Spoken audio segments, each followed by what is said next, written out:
Hello friends, एक बार फिर से इस चैनल में आपका स्वागत है।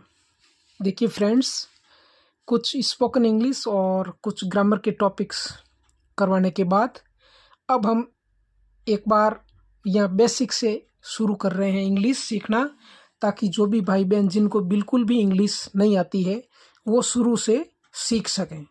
तो उम्मीद है ये उन नए लोगों के लिए बहुत ही यूज़फुल वीडियो होगा और हम इसको रेगुलर जारी रखेंगे। तो चलिए शुरू करते हैं बेसिक इंग्लिश में। शुरुआत से इंग्लिश कैसे सीखें? तो देखिए, अगर इंग्लिश सीखनी है तो सबसे पहले तो वही है, ए से लेके जेड तक जो भी 26 लेटर्स है, तो ये पूरी ABCD लिखी हुई है। ABCDEFGHIJKLMNOPQRSTUVWXYZ, ये सारे लेटर्स है 26, और इसमें ये दिए हुए हैं स्मॉल लेटर्स में, और ये होते हैं कैपिटल लेटर्स। ठीक है फ्रेंड्स, तो चलिए अब इसमें क्या है, इंग्लिश के जो लेटर्स होते हैं वो दो पार्ट में होते हैं। कुछ होते हैं वावल्स, यानी जिनको कहते हैं स्वर, हिंदी में जिनको हम बोलते हैं स्वर, और कुछ होते हैं कॉन्सोनेंट्स, जिनको हिंदी में कहते हैं व्यंजन। तो स्वर जो होते हैं उनसे मात्राएं बनती है। तो इंग्लिश में हम देखते हैं क्या क्या है, कौन कौन से स्वर है। तो देखिए, सबसे पहले है ए, उसके बाद है ई, फिर है आई, उसके बाद है ओ, और लास्ट वाला जो है वो है यू। AEIOU, ये जो लेटर्स है इनको बोलते हैं वावल्स, यानी स्वर। ये क्या है? ये है स्वर। इंग्लिश में ये स्वर है जिनसे मात्राएं लगती है इंग्लिश के वर्ड्स। और बाकी के जो लेटर्स है इनको बोलते हैं व्यंजन। जैसे ये सारी, इसके अलावा जो भी है ये सारी है व्यंजन, यानी कॉन्सोनेंट्स। तो अब इसमें देखिए, इसमें भी हम ये इसको ब्लॉक में ले लेते हैं। AEIOU,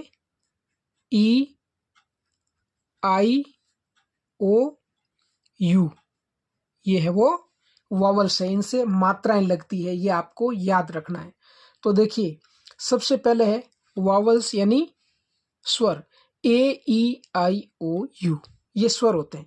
जिस प्रकार अ से लेके अह तक हिंदी में स्वर होते हैं, इसी प्रकार इंग्लिश में ये 5 लेटर्स है, ये वावल्स यानी स्वर कहलाते हैं। और बाकी के जो 21 लेटर्स है वो कहलाते हैं कॉन्सोनेंट्स, यानी जिसको बोलते हैं व्यंजन। इनको बोलते हैं व्यंजन और इनको बोलते हैं स्वर। ये है जो इंग्लिश के लेटर्स है उसका बेस। चलिए नेक्स्ट देखते हैं। ये है हिंदी स्वरों की मात्राएं। तो ये जो हिंदी के स्वर है इसमें हम इंग्लिश के हिसाब से मात्राएं लगाएंगे। तो क्या है, देखिए, सबसे पहला है अ। तो इसमें अ के लिए ए लगता है और आ के लिए भी ए ही लगता है, और डबल ए भी हम कह सकते हैं, आ के लिए डबल ए भी लगेगा। अब ई के लिए लगेगा आई,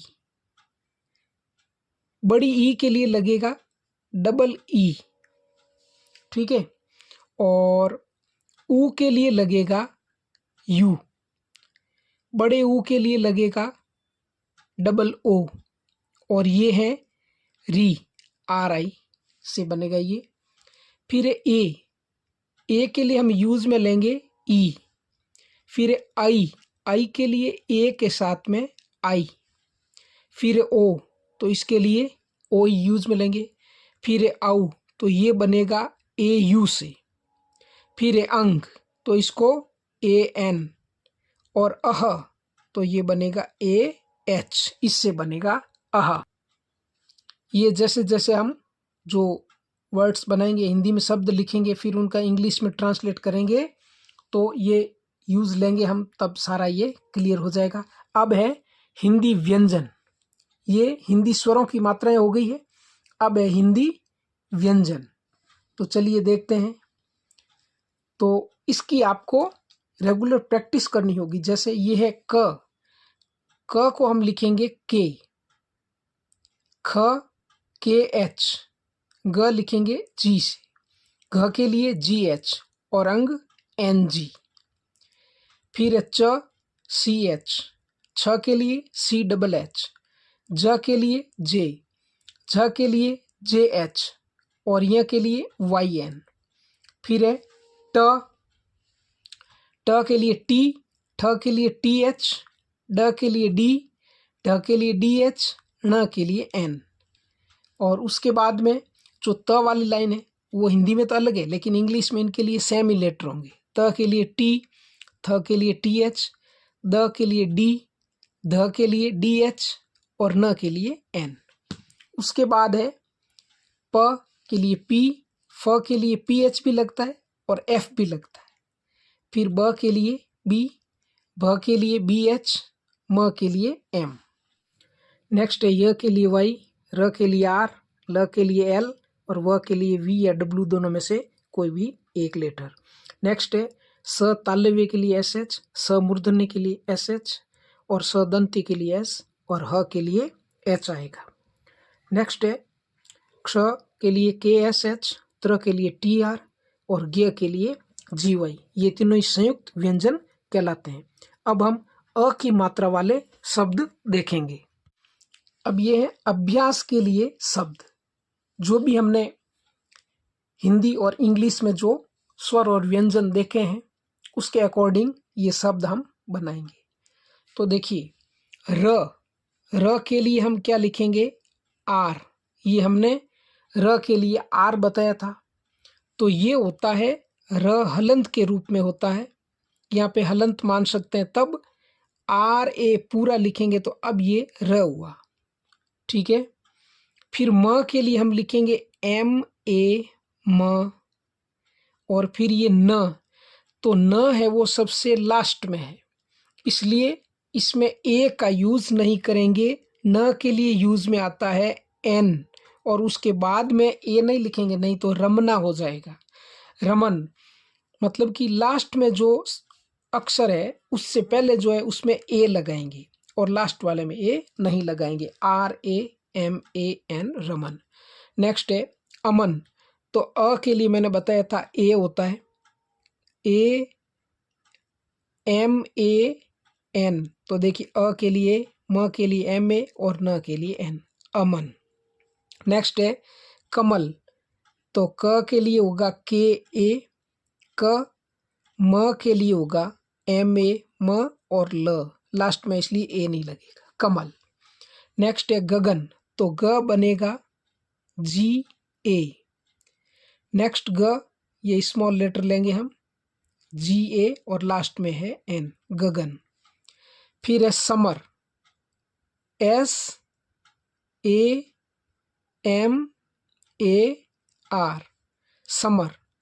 फिर है खत। तो ख किससे बनता है? के एच ए, फिर ये टी, खत। ठीक है। नेक्स्ट है पवन। तो P A V A N, Pawan. अब हम इसको P A W A N भी लिख सकते हैं, पवन भी लिख सकते हैं ऐसे। फिर है हवन। तो H A V A N, हवन। ठीक है, ये हो गया हवन। फिर है बचत। B A C H A T, B A से ब, सी एच ए च और टी, बचत। ठीक है। नेक्स्ट है डगर। डगर के लिए हम लिखेंगे D A ji A R, डगर। फिर है शहर। अब देखिए स अलग हो गया, ये दूसरे वाला है, इसमें है समर वाला, ये स है, एस लगा है, इसमें हम लगाएंगे जैसे आपने वर्णमाला में देखा उसमें एस एच ए, फिर H A, S H A, ये तो स के लिए, ह के लिए एच ए और र के लिए आर, शहर। फिर है भवन। तो जैसे ये लिख दिया भ, और व के लिए मैं डब्ल्यू भी लिख देता हूँ, पहले मैंने आपको वी का बताया था, और न के लिए एन, भवन। तो इस प्रकार से ये शब्द बन गए। तो इस वीडियो में आपने देखा केवल अ की मात्रा वाले शब्द। अब जैसे जैसे नई क्लास आएगी आपको मैं अलग अलग मात्राओं के और भी शब्द बताऊंगा, और धीरे धीरे सेंटेंस भी हम बनाना सीखेंगे। तो फ्रेंड्स, कैसा लगा आपको वीडियो, प्लीज़ कमेंट करना। अगर आप इस चैनल पर नए हैं तो प्लीज़ इसे सब्सक्राइब करें।